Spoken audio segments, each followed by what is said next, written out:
Hey guys, welcome to Black Urban TV. Yet again, we have an interesting conversation for you, and leo tunataka kuzungumzia the realities that we have found after kumaliza university, because reality na expectations zinakwanga totally different things. So we want to discuss that, and I'm not alone, of course. I have two amazing gentlemen wenye wataji introduce, starting with. Hi guys, welcome back to Black Urban TV. My name is Julius Okoyo. Hello, my name is Victor Oma. I think it's a new time here. It's a pleasure, and we have some goodies for you.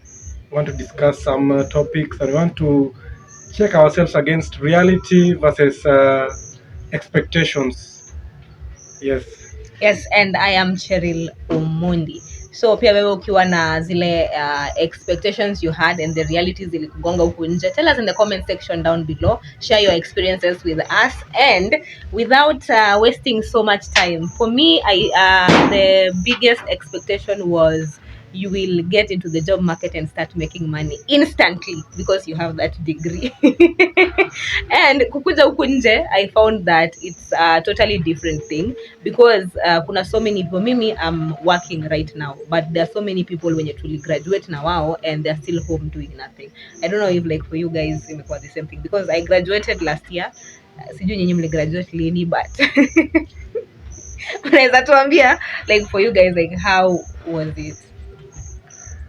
Okay, I have to accept that there's so much expectation tied to when we look at the job market and you're there doing your degree, you passed well, you have that notion that immediately you get out of campus, there's just some job waiting for you, or someone is just waiting to grab you and put you in a certain office so that you can work yourself through, use your degree, gain some cash, and get your life moving.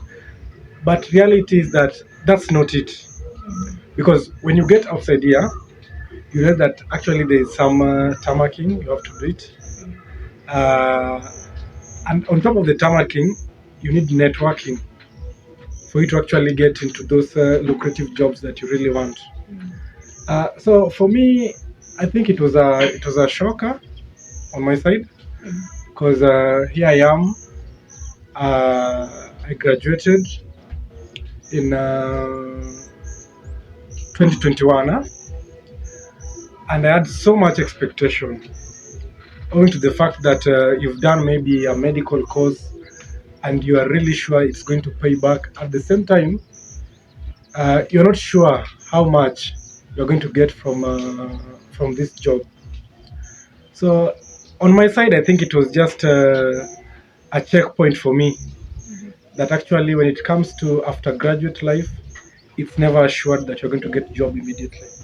Yeah, Interesting. How was it for you? Me personally, I can say, I'll put it this way. Before graduation, there's a life I used to live. I used to get a lot of support from my parents. You see, it was a lot. Like, I never knew life, the reality of life after campus. Nilikuwa naambiwa ati after, first of all, ulikuwa campus unaambiwa kuna ile quotation you come up with, like mimi nikitoka hapa sitachukua job yenye na earn, nitakuwa na earn like less than this amount of money. But sasa venye nilitoka huko sasa ndio nika realize, wow, hiyo amount yenye ulikuwa umeweka my friend, hiyo ilikuwa yako bana. ile yenye iko nje, reality yenye hapa nje is totally different. So nikiwa campus, a lot zilikuwa to like illusions. I think the life people are living when you are in campus is full of illusions. Just like someone mwenye saizi ana work na nafikiria kwanza business. If you're earning some money at and you're working, possibly unaweza sema najua nikiacha hii job kwanza my own business ni easy. Ni same na campus, unafikiria nikitoka hapa hivi naenda kwanza kujitegemea, na kujitegemea ni easy. My friend, reality after campus ni, first of all, your skills, you're going to put them into real practice. Which skills zako zenye ulisomea campus, ukitoka nayo nje uta realize hata chenye ulikuwa unasoma ni tofauti. Chenye ulisomea na chenye unaenda ku practice inaenda ku change. then kuna sasa reality ya responsibility yenye unakutana nayo huko nje. Kwa campus for example, mimi nilikuwa nasupportiwa na my parents na my relatives, then nikitoka nje parents wangu ni kama government ya Kenya, yani nikao ukiresign job wanachana na wewe, so wao nao waliachana na mimi immediately. Sasa nikaanza kukua na a lot of doubts, yani nimetoka nje na shangaa venye nitapata rent for my own. But me personally, after graduation I went to Nairobi, nikaanza kuishi na beshte, tukaanza kuface life immediately, so ilinisaidia kutafuta job haraka, kwanza kujitegemea kwa sababu wazazi walikat ile support. Actually, I feel like for men and ladies is like totally different, because me, in as much as I left uni, like my parents, hi mom and dad, like nimepata still that support from my parents, the paying rent, even like nikianza kazi initially when the pay was like peanuts, like they were still supporting me. And I feel like for men inakuanga ile like tukiendelea kukupatia, like that's what I hear they say, tukiendelea kukupatia, then you won't get out of your way trying to jitafutia. So unaachwa, okay, go to the real world, and surviving is winning. Frankly, you go and you survive konje. But I really feel like inafaa kwa parents, like usirushe to your child outside there to hivyo juu like mtu anaweza kuwa na anxiety, depression, unaweza kuwa devastated, because being that the expectation and reality is different. And now uko hapa nje, okay, unafaa kulipa rent, unafaa kukula, unafaa kufanya all these things zenye like ukiwa shule help ilikuwa your parents were sending money, ungecall your auntie because they know you are in campus, watakutumia kamia 200, ukiomba watu kama 5 already ushapata do ya kufanya 1 to 3. But then after graduation inakuwa ngumu, you call someone and then they just ignore you.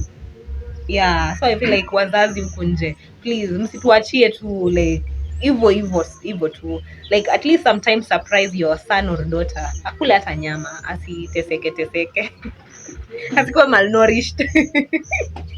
Yes, another one for me, I would say that the reality iko hapa nje is the connections you had in campus.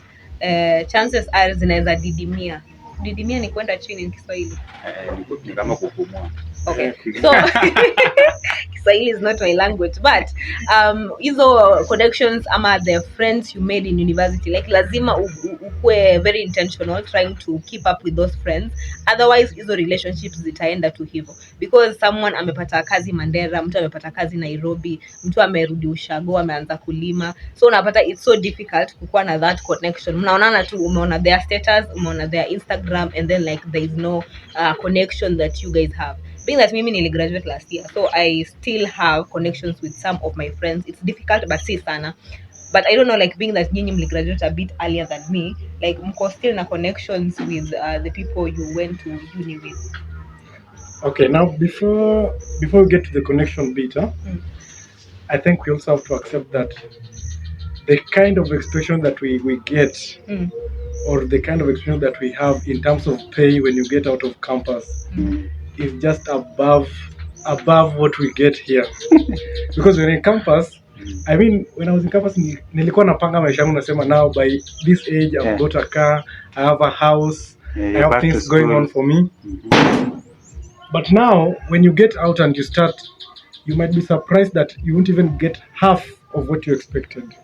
So sometimes you need to just be vigilant. You pick what you have and you continue with it as you wait for something else, but again on the expectation in terms of parent support, it's very unfortunate that I know I'm a boy child, and it's very unfortunate that the boy child is being passed through hot fire in the bid that now molding the child or the boy into a man, but essentially it's not the case. So it's very nice. Maybe some people come from humble backgrounds, they might not be able to set up their kids. But for those parents who are able to set up their kids, kindly please do. It will go a long way. And it also encourages that generational wealth building.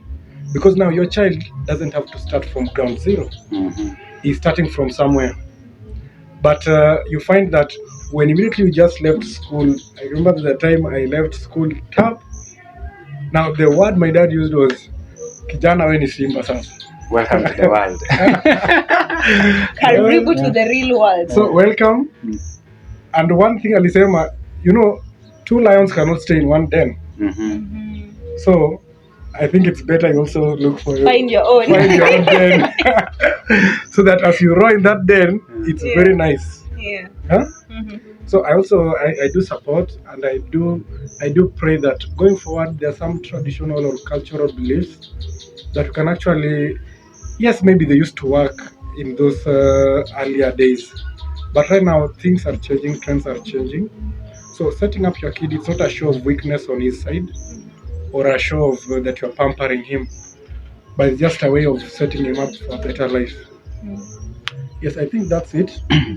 But I think ladies do get the lion's share in terms of support, which is still acceptable. But I think boy child anazangaliwa, ama what do you say?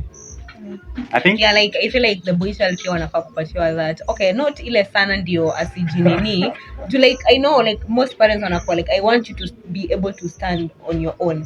So isikuwe like okay, I'm still giving you 100% of whatever you need, but ikuwe in as much as nimepunguza from what I gave you in uni, but I'm still here for you.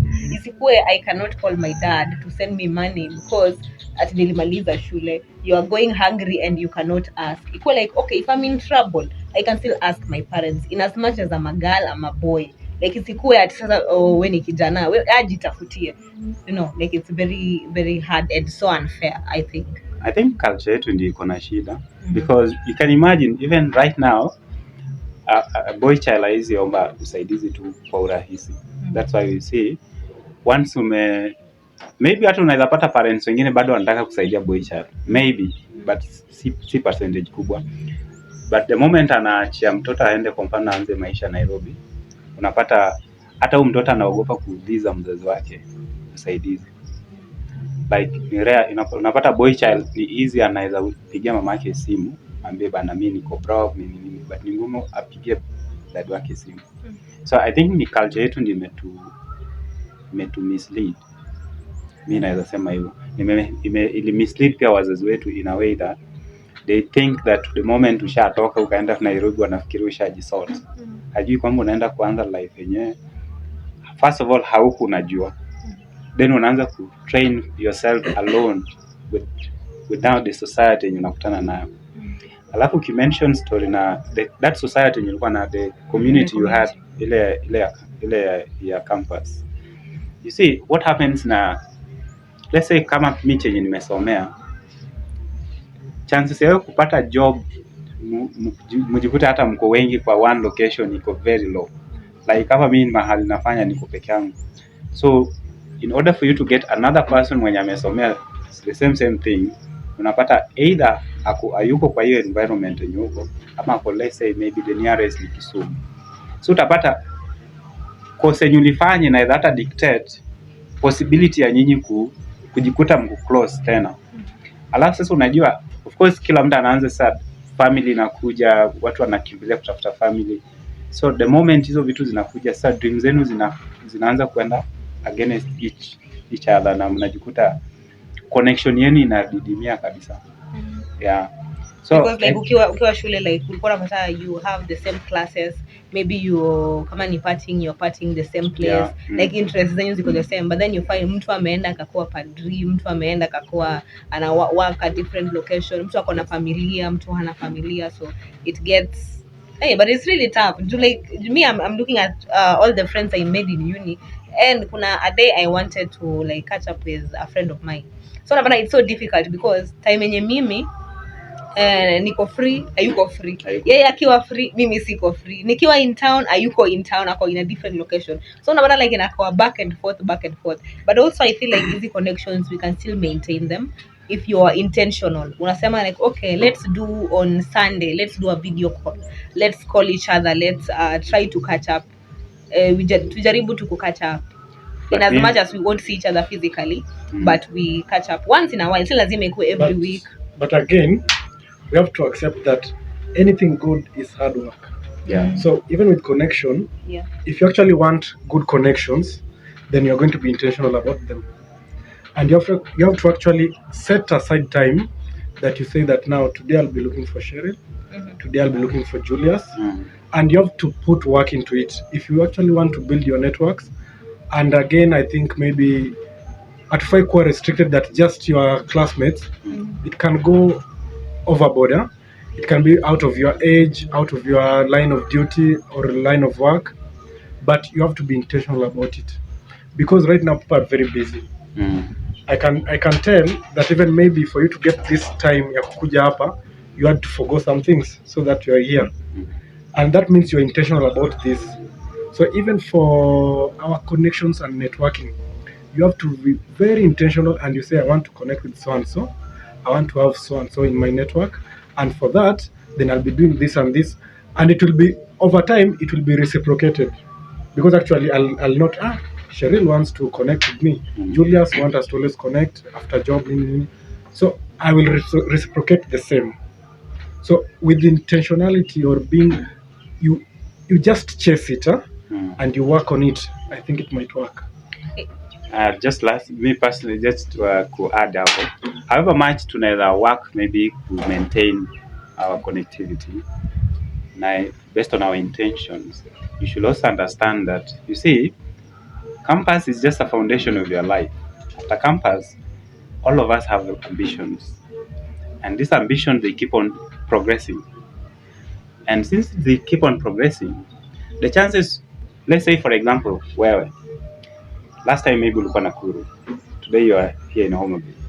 You don't know, like in the next 2 years utakuwa wapi. You should understand that your friends in Nakuru, out of the 5 friends ulikuwa nao Nakuru, how many of those friends wanaweza taka bado mkue close in a way that they can even visit you? Because unaweza sema, let's be communicating through video calls and nini. But assuming for example you want to catch up na mtu, how many of those friends wanaweza maintain based on hata schedule zetu zenye ziko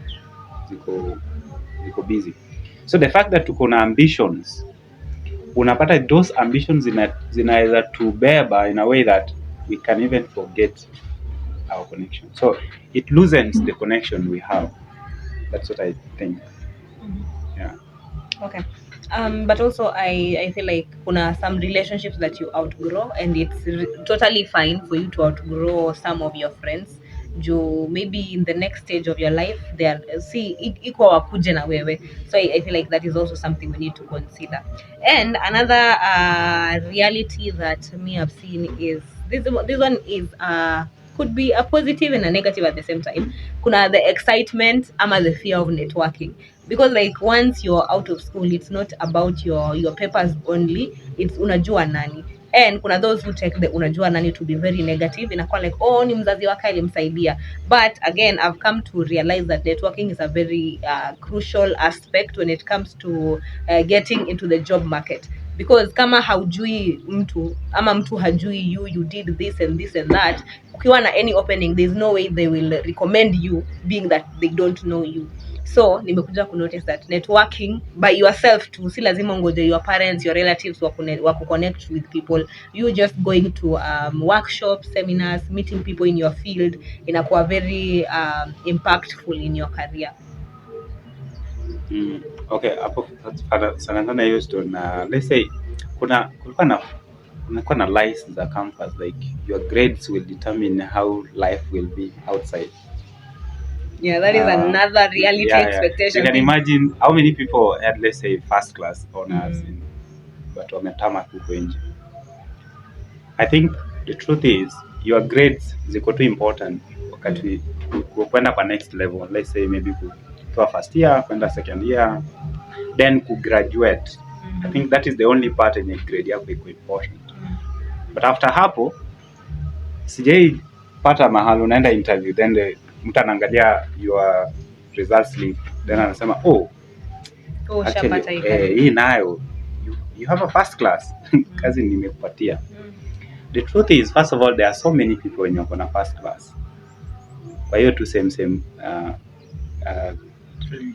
field yenye ulifanya. So competition haitakuwa based on first class yako ni ya University of Nairobi alafu ingine ni ya Tom Mboya University.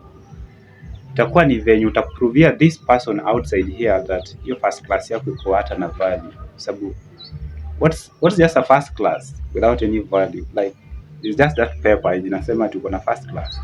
What can you do enye maybe ulipata huko campus enye iko better than this other person wenye akona same class? I do feel like kitu important enye mimi nilifanya ni kwa campus, tulikuwa tunafanya like weekends tunatafuta job, tunatafuta these big companies, tuna volunteer kufanya, tulikuwa few, so weekends tunaenda kuchapa job, so by the time na graduate huko na experience, unaona. So mkienda interview, other than the grade you get, utakuwa uko unaweza ji-explain poa kuliko tu mtu mwenye ako na hiyo grade poa na maybe ako same na wewe. So as maybe mtu mwenye atawatch kitu na maybe ni student ama ni parent. Kama ni student, apart from where to work atikusomea kupata hiyo first class, jaribu ku get time to upate experience from mahali, yani practical experience. And if you're a parent, encourage mtu wako akiwa free at least afanye kitu kama hiyo. Nidhani ilinisaidia personally. Yeah. Yes, I think the most important thing is that with that good grade or that degree, can you get the job done? Oh yeah. That's the main thing.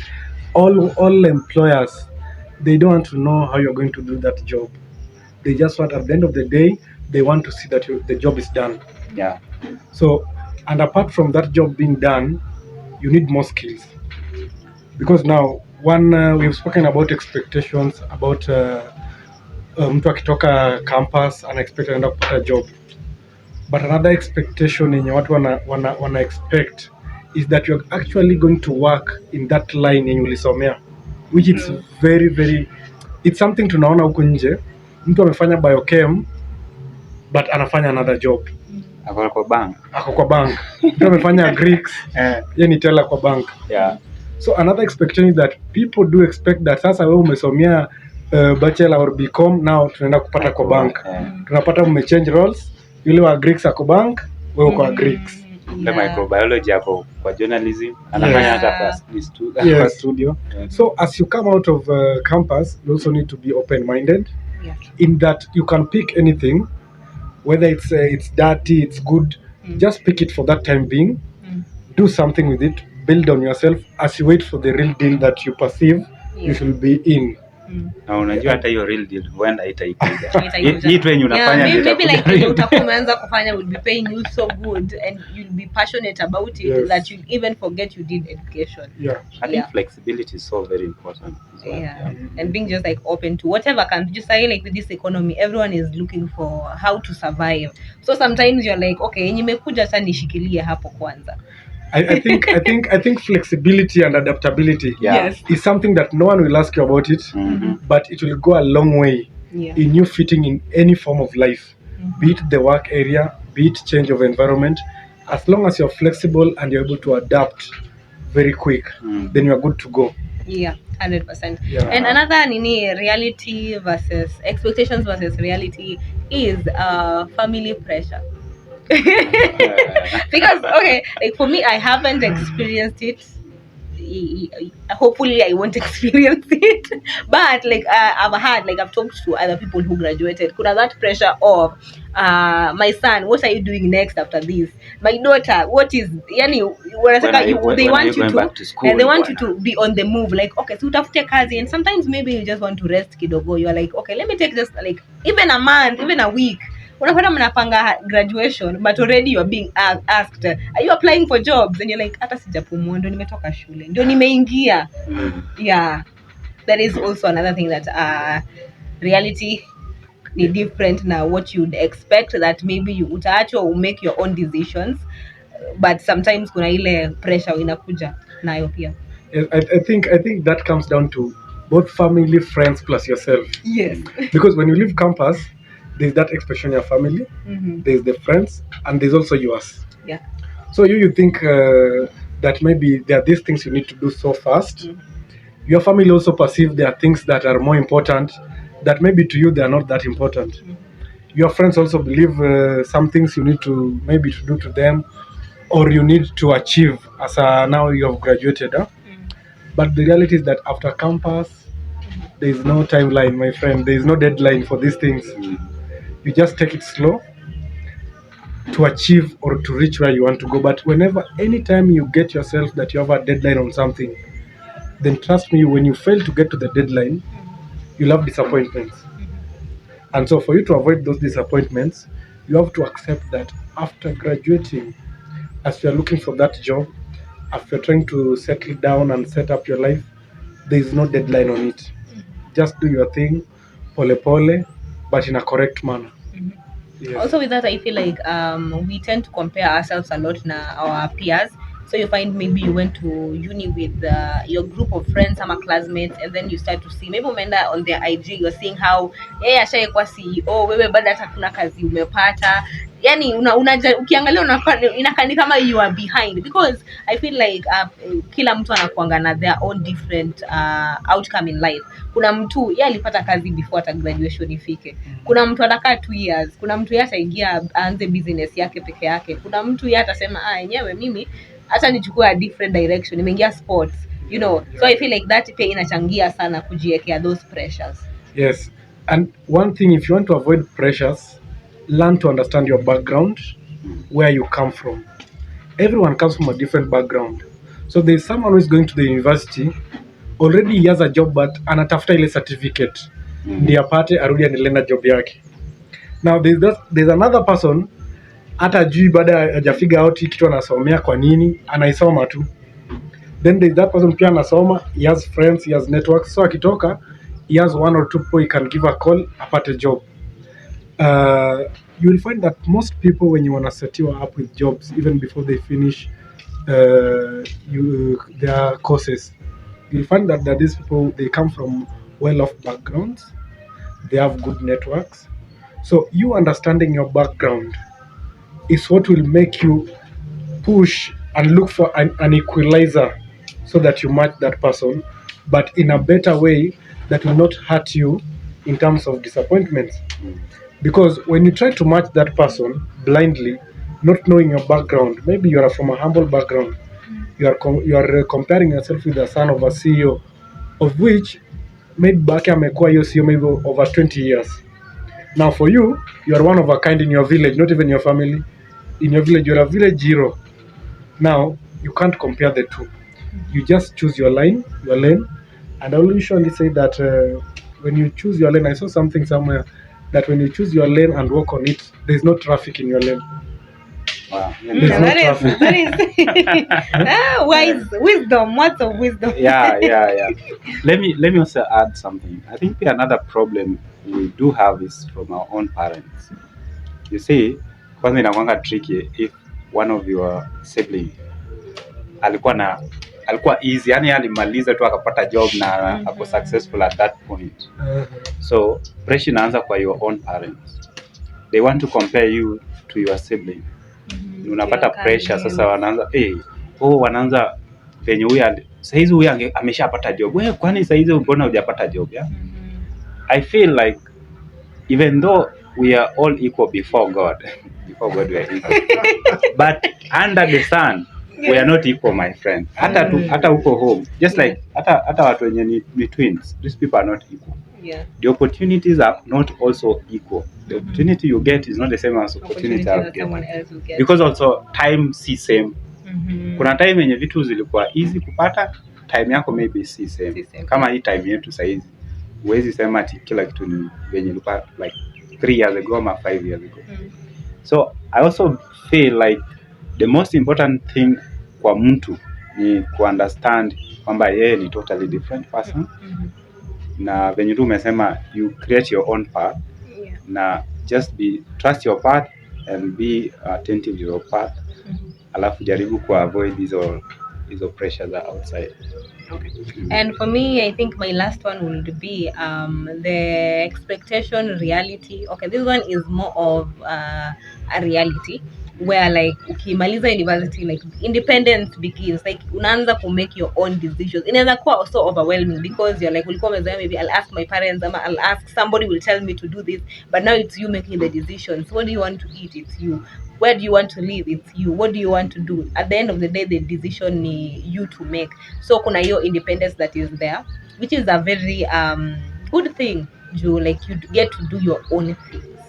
It's not good, my friend. The truth is, okay, let me tell you. Once ushatoka campus after graduation, utoke, yani the moment your graduation inaisha, you should understand reality ya responsibility inaanza hapo. Okay, but then that is the interesting part of like you being independent. Like unaanza kujipangia maisha yako kivi yako. But ujue pia sio hivyo easy. That's rahisi, but then independence is there. Okay. I think as you grow and all the way from when you're a child, you really wish to be an adult. But now here we are adults. Unasema afadhali kuwa mtoto. Ukiona mtoto akisemea, you're like, I wish I can be you. But again, we have to acknowledge that there is that urge as you grow older from childhood to teenage. There's that urge of you wanting freedom. And you cannot have freedom yet someone is still making decisions for you. Okay. So once you are out of university and your parent will drop you down, then now the freedom you've been looking for, you'll get it. And when you get it, now you get the chance to start making your own decisions. And you start living by them. So whether you make good or bad, it's you suffering the consequences. Yeah. Which I think it's good because after university, you're still in your 20s. And I tend to understand that this early age, you're allowed to make a lot of mistakes. Yeah. Not you're allowed, but you have that leeway. Learn from them. To learn from them. Yeah. Rather than that person who was not able to make decisions at early age, amekwamilia parents. Now at age 30, we see people making some mistakes that maybe you made when you're 25. Or you're 26 now, someone is making a 32, 30 now, you tend to wonder. Yeah. But remember, that's the normal process. He has to go through it. It's just that now he's a bit late on it. But that is his timeline. Yeah. So I think the part of decision making, it's a good thing to me. It's a hard bit, but a good thing. Actually, what I was trying to say is, first of all, of course, decision being freedom is very important, but it comes with a price tag. What I'm saying, don't fight for freedom when your time is not, because at the end of the day, it is a process. You will eventually you'll be there. Utapewa hiyo freedom. Since freedom inakuja na responsibility, na your responsibility ndio price tag. Don't rush, my friend. Kama wazazi hawajakufukuza.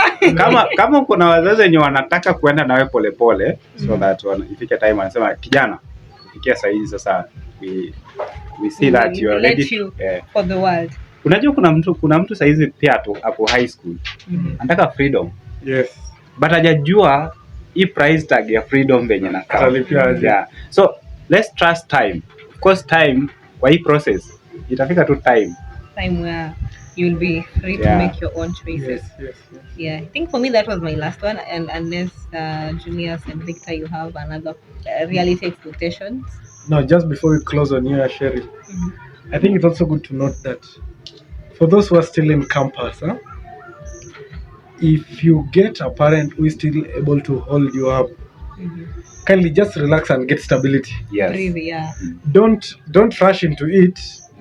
That you want your freedom. When you tapatape pale nje, yet you want a parent. Trust me, I don't know if you wish, but me right now, I wish if my parent could tell me now, I want to house you for like 5 years, and I'm still working where I'm working right now. You're like, come home. And I'm still working where I'm working right now. You're like, yes, my bags are already packed. I'm coming. Nakuja.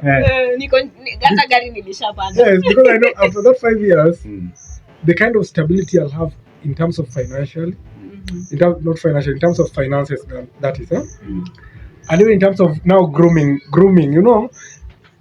university, high school, 80% of the time you are with the teachers.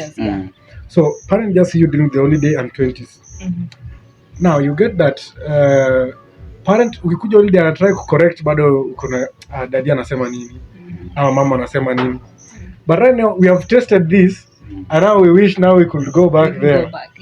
So if you have a chance to just upewe maziwa warm with your parents, just like take it. Yes. Do not misuse your parents. Do not misuse your parents in the name undaka freedom. My friend, you freedom utapewa. Don't even misuse. Don't disrespect them, huh? Yeah. Don't misuse the opportunity enye wazazi wako wameamua. Najua? They want to support. The truth is kuna hata parents wanasema kijana atamaliza dini bana tumwache.